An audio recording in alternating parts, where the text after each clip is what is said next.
Hi, this is On Imagination with a Shifting Perspectives and the Healing Garden.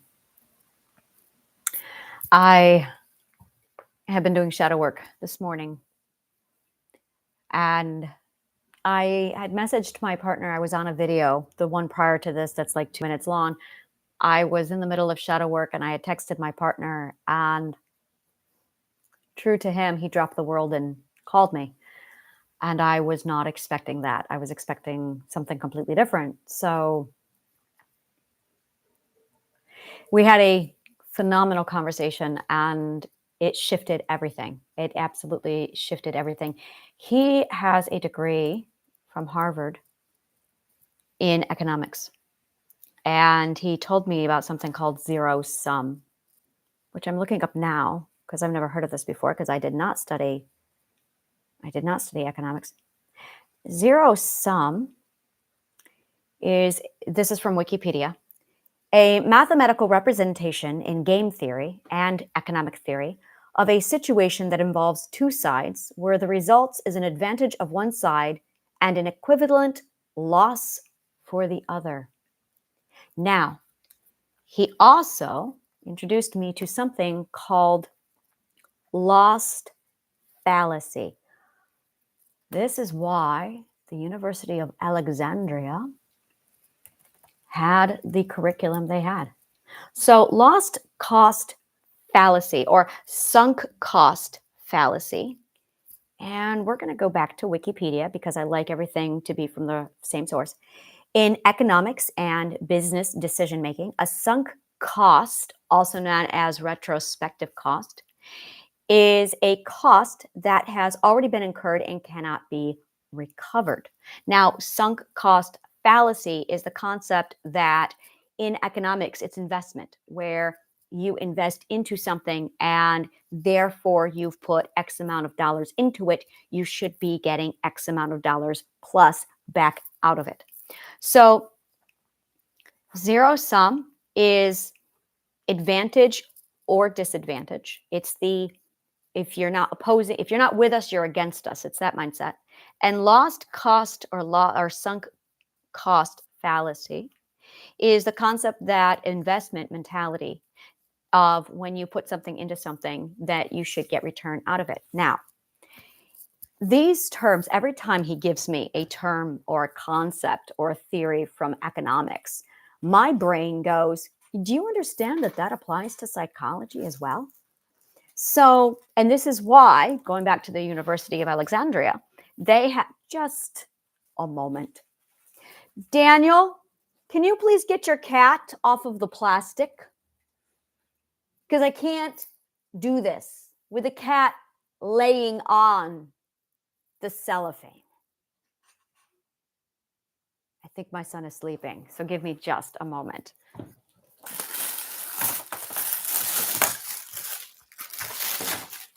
If there's a cat in the room, and if there's something annoying that can be done, the cat will find a way. I don't know why she's suddenly in the middle of this. She's usually very, very quiet and standoffish, and I think she's just suddenly wanting some affection. So I'm going to introduce you to Spriggan. Come here, baby girl. This is Spriggan. Where's your baby? This is Spriggan. Hello, Spriggan. Hello, Spriggan. Here you are. Here you are. She's a gorgeous cat. So yeah, her brother is the one you usually see, which is Midnight. But this is Spriggan. So yeah, she's wanting attention suddenly. So I got to take care of the cat. So zero sum is the concept of there being an advantage and or a disadvantage. And lost fallacy, sunk cost fallacy, is the idea that in a relationship, especially, if you put something into it, you expect return. It's literally investment for return. And there is so much, I need to study economics because there is so much psychology that plays into this. Basically, there's a lot of economics that works its way into our relationships and into our psychology. There's a lot of concepts that when we sit down and we look at business, mindset, capitalism, patriarchal thinking, it has literally embedded itself into our psychology. And so that we are taking economic concepts, capitalistic concepts, and literally applying those same concepts, this business construct, to our relationships and psychology. And we're all doing this without any awareness. And because we're doing it, it's absolutely ripping our lives apart. It's absolutely taking apart what we've invested and what we've done. And it doesn't work because relationships and psychology don't work like money. It doesn't work like a business. So when you apply these economic concepts to your relationship, the relationship falls apart. And I was explaining to him, this is absolutely beautiful. I basically went through some things last night that shifted my perspective so that I realized that I have been resisting acceptance. I have been resisting receiving. And I explained how I was feeling, that I feel like whenever I try and make friends, I have to put up this mask or else people look at me like I'm a freak. Some people come right out and they tell me I'm a freak. And it ranges from people either calling me crazy or calling me a freak or calling me stupid or, wow, I'm digging out old stuff, or they revere me. They put me on a pedestal and they idolize me. I get a lot of people telling me that they're afraid to approach me or talk to me because they've idolized me to this point of putting me at God status. And it puts this massive gap between me and people when they do this so that I feel isolated. I feel alone.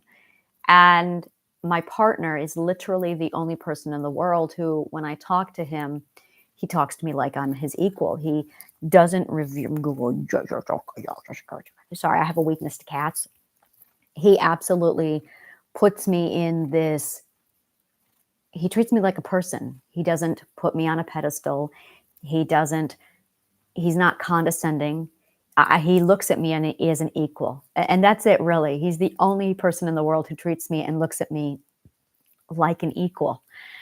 So I feel normal when I'm around him.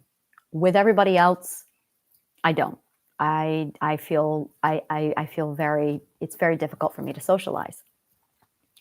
And when I explained all of this to him, he said, Anna, you are looking at this whole thing with zero sum. And I said, well, what is that? And he explained it to me. And he explained that when you look at a relationship, especially a polyamorous relationship with zero sum, that it's not going to, there's always a loser. He says that's the problem with zero sum is you have designated a loss for somebody. That's the scarcity. And this is where I step in and say, well, that's the scarcity mindset. So, okay, so come here, baby girl. So with the zero sum, it's definitely a scarcity. It activates the scarcity mindset because we are very much looking at this whole thing as this imbalance. How do I explain it? I'm trying to figure out how to explain it precisely. And scarcity, scarcity, scarcity, zero sum, disadvantage. Okay, so when you are looking at polyamory versus monogamy, monogamy very much has that scarcity mindset of what you give to other people takes away from me.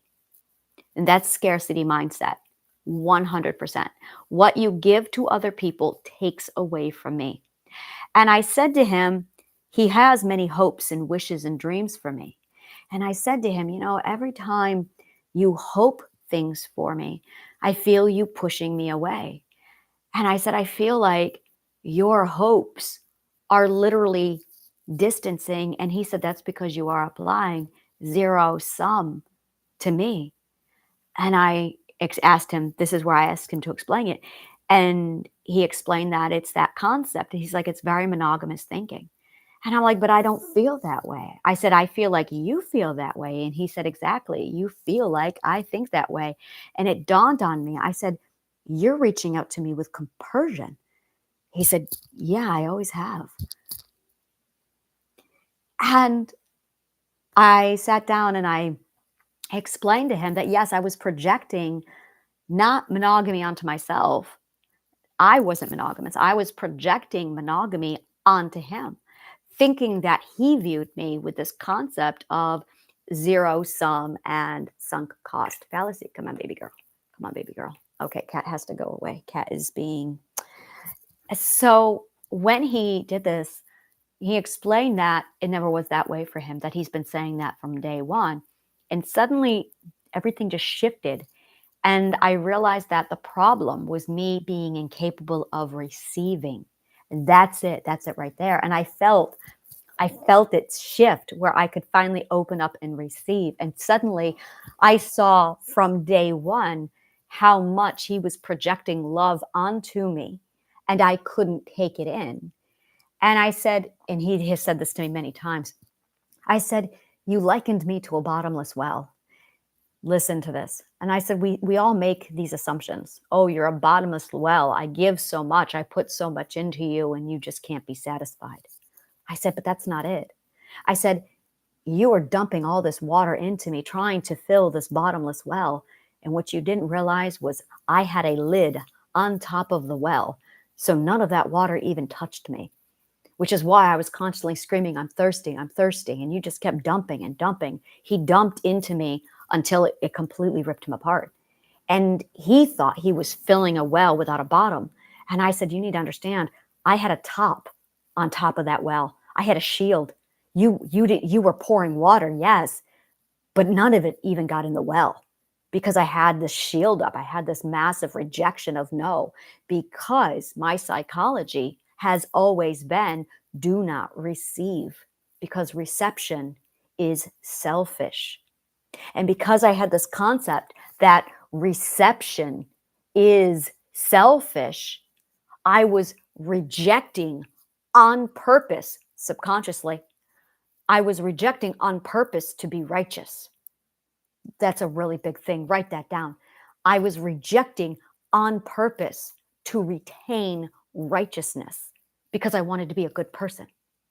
So he was dumping and pouring all of this into me, and I couldn't feel any of it because I had been conditioned to selflessly be righteous by embracing emotional poverty, financial poverty, sexual poverty, love poverty, availability, all of it. Poverty meant righteousness. So he kept giving. No, no, acceptance is selfish. I don't want to be selfish. I want to be righteous. So I'm not going to receive because I want to be a good person. So I'm going to preserve my scarcity. I am going, do you hear the difference? This is all about self-accountability. Hear the difference in the language. I wanted to be so self-righteous. I wanted to be such a good person that I purposely rejected all of the advances and all of the goodness and all of the gifts so that I could preserve my own emotional, physical, sexual scarcity, literally preserving my own poverty mindset. That way I could be a good person. But that made it incapable of me feeling any love, feeling any. So it actually nourished the scarcity mindset. Scarcity mindset has two parts to it. The first part is there's not enough to go around. The constant feeling like, oh my God, we're going to starve. But the flip side of scarcity mindset is the admiration of scarcity, the admiration of poverty, which equates to being righteous, which equates to being a good person. This is not true. But because we are taught this, we have this obsession, this need, this desire to pursue scarcity, literally a desire to pursue scarcity. That way we can achieve goodness. That way we can be worthy of receiving love. And the minute you accept the gift, you are no longer worthy of receiving the gift, because reception means abundance, and that means being a bad person.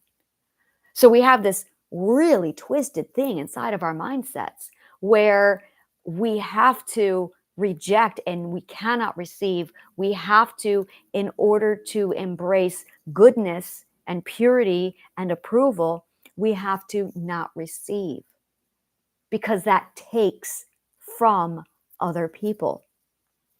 And Polyamory, the compersion mindset, removes the zero sum from the equation. The concept that gaining does not take from other people. It doesn't exist. Now, my partner does not think at all in terms like this. He's completely void of these concepts. As a result, when he gives, takes, there is no advantage or disadvantage. Everybody wins. With polyamory, everybody wins. There is no scarcity exchange. There is no removal or rejection of the reception. And suddenly, the ability to pour into somebody, it's now received. My partner has not told me he has loved me for more than 6 months. About 6 months ago, he reached a point where he just stopped saying it altogether because he couldn't say it anymore. When I saw this shift in my mentality today, when I finally said to him, I can receive now, I said, you've been giving it to me this whole time, and I felt none of it. I felt isolated. I felt alone because it was wrong to receive. And because I had this concept in my head, it was wrong to receive because of the zero sum concept that I applied to all relationships because that's how I was raised. Then suddenly it was gone. And he said to me today, for the first time in 6 months, I love you. Because he knew psychologically deeply that finally giving me those words would be received. And I was able to finally feel love because I could receive it. It is a trauma response. This is a core trauma response.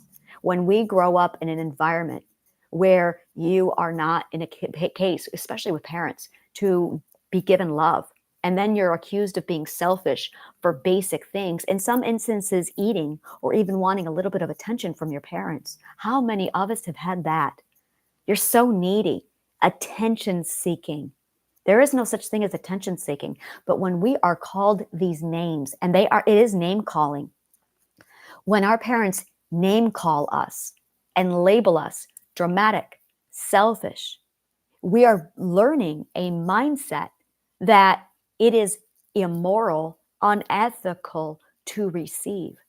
And when it becomes embedded into our psychology that it's unethical to receive, we develop an admiration for being impoverished. We develop that pursuit of poverty because we want to be good enough to receive. Oh, if I don't receive love from my parents, they'll love me because then I won't make demands of them. This all stems from zero-sum concept, this zero-sum philosophy of giving puts everybody at an advantage. By moving this over here, there's going to be a deficit over here. This is not the case. This is not the case with money. This is not the case with love. This is not the case with food. This is not the case with abundance. This is scarcity mindset. When you flip over to abundance, there is enough for all, always. There is no money being taken away from somebody else, leaving you at a deficit because you have gained something of equal value in exchange for, in trade of. And we're not thinking in terms of bartering and exchange. We're only seeing the negative and the deficit of plus or minus, which happens in zero-sum, monogamous scarcity situations. But when you look at polyamory, when you look at the mindset of abundance, when you look at the concept of trade and bartering, it is an exchange system where there is an even amount of exchange so that there is always forever abundance and enough for all. So that's really what it is. It's not enough versus enough for all. It's a completely different mindset. When you take into account lost fallacy or sunken cost fallacy, it's, I just gave 20 years to this person, and now you want me to get a divorce, but I have 20 years invested into this relationship. All of that time lost. What time lost? You did not give and receive nothing. Even if you think you did not give and receive nothing. You gave and you also got back. There was very much an exchange because you gave your time to that person just as much as that person gained time from you. There was very much a 20-year exchange because you have memory, you have memory of being with that person. And as a result, it's all finally coming together now. I need to take this.